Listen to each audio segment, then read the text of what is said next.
جو ہمارا معاہدہ ایکشن کمیٹی کے ساتھ طے پایا تھا اکتوبر 2025، اس کی تمام وہ نکات بہت تفصیل کے ساتھ آپ کے سامنے میڈیا کے سامنے شیئر کیے ہیں، اور تقریباً 15 جو آزاد جموں و کشمیر گورنمنٹ کے محکمے ہیں ان میں وہ تمام نکات انہوں نے بہت تفصیل سے میڈیا کے سامنے رکھے ہیں۔ بنیادی طور پہ جب پچھلے سال 29 سپٹمبر کو احتجاج کی کال جو ہے وہ جوائنٹ ایکشن کمیٹی کی طرف سے دی گئی تھی اور مظفر آباد پہ ایک مظاہرے کی بات ہوئی تھی، اس سے پہلے بھی جب مئی 2024 میں مظاہرہ ہوا تو اس میں قیمتی انسانی جانوں کا نقصان ہوا تھا، جس پہ ذرا میں بعد میں ابھی بات کروں گا تفصیل میں۔ اور اس دفعہ بھی یہ احتمال تھا اس بات کا کہ یہ احتجاج کی کال جو ہے یہ اس میں مزید جو ہے وہ انسانی جانوں کا نقصان ہو سکتا ہے، اور اس کے نتیجے میں پرائم منسٹر آف پاکستان نے ایک اعلیٰ سطحی وفد تشکیل دیا جس میں ہم دونوں بھی موجود تھے، اور اس کے علاوہ احسن اقبال صاحب، رانا ثناء اللہ صاحب، سردار یوسف صاحب وفاقی وزراء، پاکستان پیپلز پارٹی کے راجہ پرویز اشرف صاحب سابق وزیر اعظم، اور سابقہ جو ہمارے وزیر ہیں کشمیر افیئرز کے قمر الزمان کائرہ صاحب۔ تو 3 دن کے ہمارے یہ مذاکرات ہوئے، اور ان مذاکرات کے نتیجے میں 38 نکات پہ ایک ایگریمنٹ جو ہے وہ سائن ہوا۔ اس کے بعد یہاں پرائم منسٹر آف پاکستان نے 2 میٹنگز کی جس میں انہوں نے وزیر خزانہ کو بھی طلب کیا اور یہ جو 7 رکنی کمیٹی تھی اسے بھی طلب کیا، اور واضح ہدایات دیں کہ جو معاہدہ ہوا ہے اس پہ منوً عمل درآمد ہونا چاہیے، اور اس کی بنیادی وجہ یہ ہے کہ آزاد کشمیر پاکستان کے اور پاکستانیوں کے دلوں کے بہت قریب ہے، اور چونکہ جو ایشوز ہیں یہ پبلک ایشوز تھے تو ان کے اوپر پھر ہماری یہ جو 2 رکنی ایک مستقل مانیٹرنگ اینڈ امپلیمنٹیشن کمیٹی بنائی گئی جو آج آپ کے سامنے موجود ہے کہ اس کی مرحلہ وار پروگریس اور ماہانہ اس کی جو ہے میٹنگ ہو، اور وہ رپورٹ جو ہے وہ میڈیا کو بھی سبمٹ کی جائے اور پرائم منسٹر آف پاکستان کو بھی سبمٹ کی جائے۔ تو آج اس کمیٹی کی یہ تیسری میٹنگ تھی۔ 2 میٹنگز اس سے پہلے ہو چکی ہیں۔ ایک میٹنگ یہاں اسلام آباد میں ہوئی جس میں جو ایکشن کمیٹی کے ممبران تھے، ایک ممبر ان کا تینوں جو ڈویژن ہے آزاد کشمیر سے ان میں سے ہے، وہ تشریف لائے، ان سے بڑی ڈیٹیل میں اسی طرح ایک نقطے پہ بات ہوئی، پروگریس جو ہے وہ شیئر کی گئی۔ اور اس کے بعد دوسری میٹنگ 1 ماہ پہلے مظفر آباد میں یہی کمیٹی جو آپ کے سامنے بیٹھی ہے جس میں آنریبل ہمارے 2 وزراء آزاد جموں و کشمیر سے بھی اس میں شامل ہیں، جناب قاسم مجید صاحب اور دیوان چغتائی صاحب، تو ہم وہاں پہ مظفر آباد گئے اور وہ میٹنگ وہاں پہ ہوئی،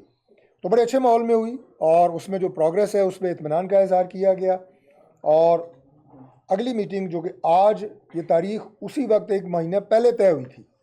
کہ 5 جنوری کو میٹنگ اسلام آباد میں ہوگی، مقام بھی طے ہوا تھا، اور اس میں اس پروگریس کا دوبارہ جائزہ لیا جائے گا۔ مجھے کہتے ہوئے بڑا افسوس ہو رہا ہے کہ جوائنٹ ایکشن کمیٹی کے ممبران نے اس کمیٹی کو بغیر کوئی اطلاع دیے ہوئے، بغیر کوئی گلہ کیے ہوئے، پروگریس کے اوپر بغیر کوئی اعتراض کیے ہوئے آج کے اجلاس کا بائیکاٹ کیا ہے، جو کہ انتہائی افسوسناک ہے۔ اور میں سمجھتا ہوں کہ جس مشن اور جس سوچ کے تحت ہم آزاد جموں و کشمیر اور اس کے عوام کے مسائل حل کرنے کے لیے جمع ہوتے ہیں، اور ہماری گورنمنٹ پرائم منسٹر شہباز شریف صاحب کی قیادت میں جس طرح کمیٹڈ ہے ان ایشوز کو حل کرنے کے حوالے سے، اس میں جوائنٹ ایکشن کمیٹی کا بغیر کسی عذر کے،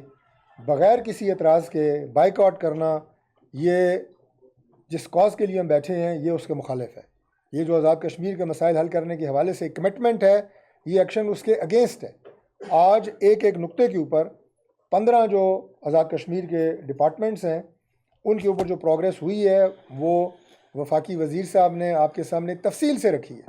اور یہ ضروری تھا کہ ایک نقطے کے اوپر وہ بات کرتے اور عوام کو آگاہ کرتے کہ کس حد تک یہ امپلیمنٹیشن ہو چکی ہے۔ یعنی دیکھیں آپ جو سب سے بڑے ایشوز ہیں، مثال کے طور پہ انہوں نے کہا جی کہ FIRs ختم کر دی جائیں۔ یہ کبھی ہوتا ہے کہ جہاں پہ 19 ہلاکتیں ہو چکی ہیں؟ جب انہوں نے یہ 29 سپٹمبر کی کال دی تھی تو اس وقت انہوں نے کہا تھا یہ بڑا پرامن احتجاج ہے، لیکن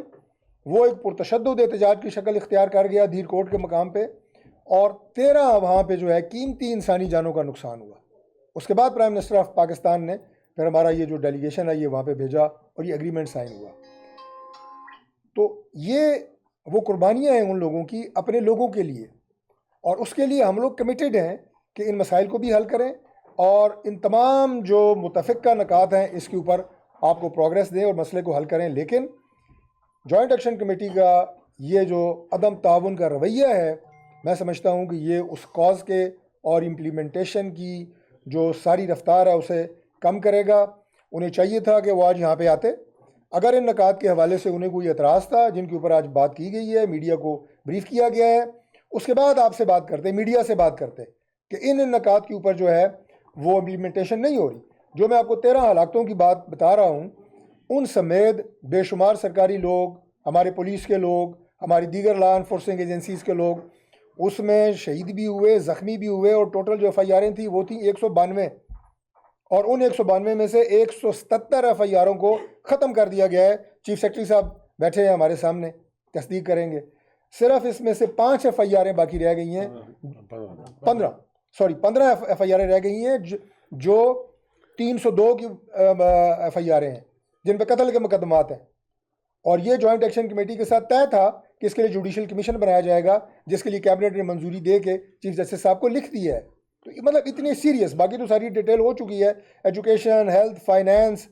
سارے آپ کو بتایا کہ کیا امپلیمنٹیشن اس کی رپورٹ ہے، مور دین 90%، 90% سے زیادہ. اس کے بعد سرکاری ملازمین جو احتجاجوں میں آتے رہے سب کو بحال کر دیا گیا. پھر جو وہاں پہ سیولینز کی ہلاکتیں ہوئی ہیں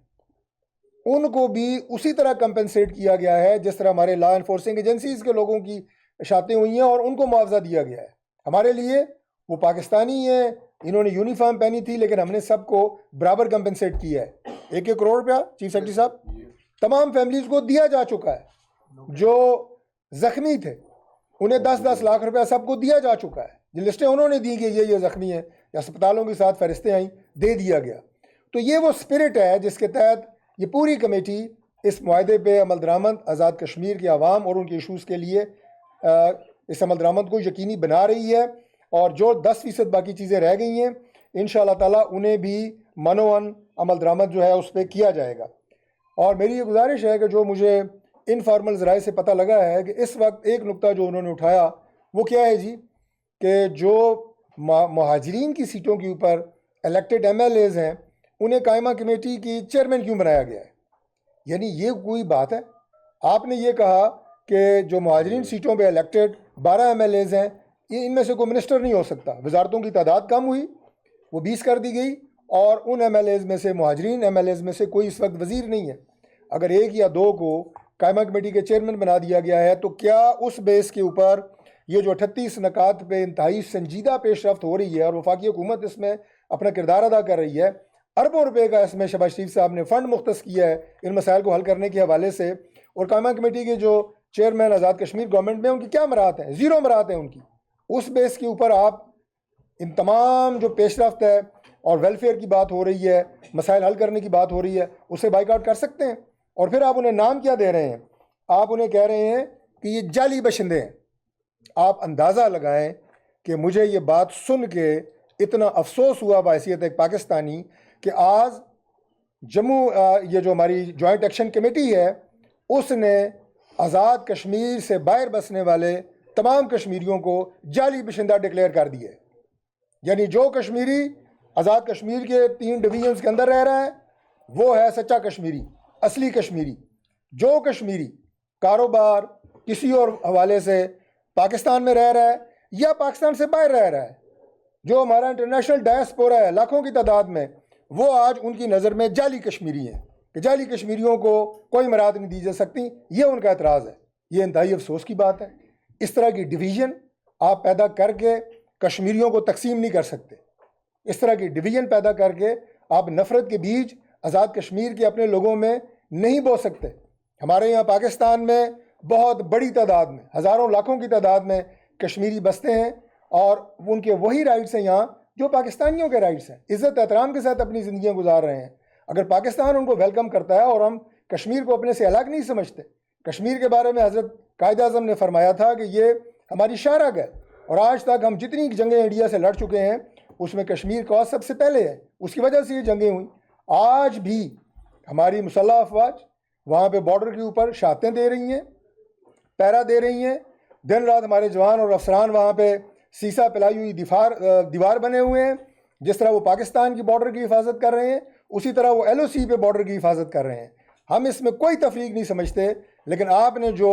آزاد کشمیر سے باہر رہنے والوں کو جعلی باشندہ ڈکلیئر کر کے آج کی اس میٹنگ کا بائیکاٹ کیا ہے، یہ انتہائی افسوسناک ہے اور ہم اسے کنڈیم کرتے ہیں، اور ہم آپ کو یہ گزارش کرتے ہیں کہ آزاد کشمیر کو آپ اس طرح کی انتشار کی اور نفرت کی ایک نئی آگ میں مت گھسائیں۔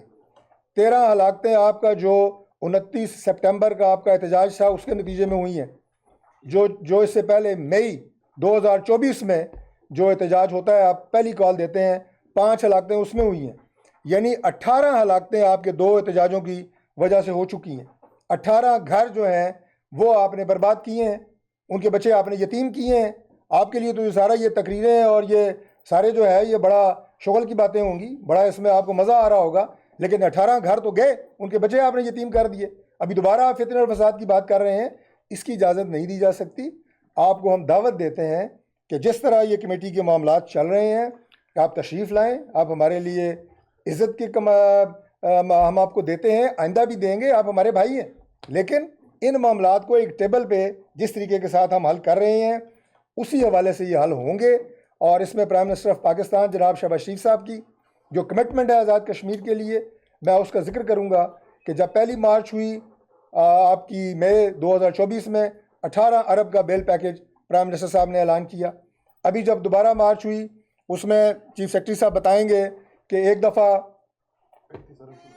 35 ارب سے زیادہ یہ تمام جو ڈیمانڈ جن کا میرے بھائی نے ذکر کیا ہے ان کی امپلیمنٹیشن کے حوالے سے گورنمنٹ آف پاکستان جو ہے وہ ریلیز کر رہی ہے۔ تو یہ وہ کمٹمنٹ ہے، یہ زبانی نہیں ہے، یہ صرف میٹنگ نہیں ہم کھیل رہے، اور نہ ہم ادھر یہ پریس کانفرنس کھیل رہے ہیں۔ انتہائی سنجیدگی کے ساتھ پرائم منسٹر شہباز شریف صاحب کی ڈائریکشنز پہ عمل درآمد ہو رہا ہے اور انشاءاللہ تعالی ہوگا۔ میں آزاد کشمیر کے عوام کو بھی کہوں گا کہ جس طرح آج ایک سیاسی حکومت فیصل راٹھور صاحب کی سربراہی میں بہت اچھے طریقے کے ساتھ پبلک کے ساتھ کنیکٹ کے ساتھ ایک زیل کے ساتھ ایک کمٹمنٹ کے ساتھ وہاں پہ کام کر رہی ہے، اور ہماری انشاءاللہ تعالی پوری سپورٹ انہیں حاصل ہے، قطع نظر کہ ہماری اپنی ذاتی جماعت PMLN وہاں اپوزیشن میں بیٹھی ہے، لیکن ہم ان سیاسی جو تقسیم ہے یا اپنی سیاسی پارٹیاں ہیں، اگلا الیکشن ہم ایک دوسرے کے مقابلے میں لڑیں گے آزاد کشمیر میں، لیکن کشمیر کے لیے کشمیر کے مسائل کو حل کرنے کے لیے ہم وہاں پہ اکٹھے ہیں۔ اور پرائم منسٹر آف پاکستان اس بارے میں بڑا کلیئر ہے کہ بے شک گورنمنٹ جو ہے وہ پاکستان پیپلز پارٹی کی ہے، دونوں ہمارے بھائی یہاں ہمارے ساتھ بیٹھے ہیں، لیکن ان معاملات کو اور اس کی امپلیمنٹیشن کے حوالے سے انشاءاللہ تعالی اس سے آگے جا کے بھی جو کشمیریوں کے مسائل ہوں گے ہم انشاءاللہ تعالی حل کریں گے۔ بہت شکریہ۔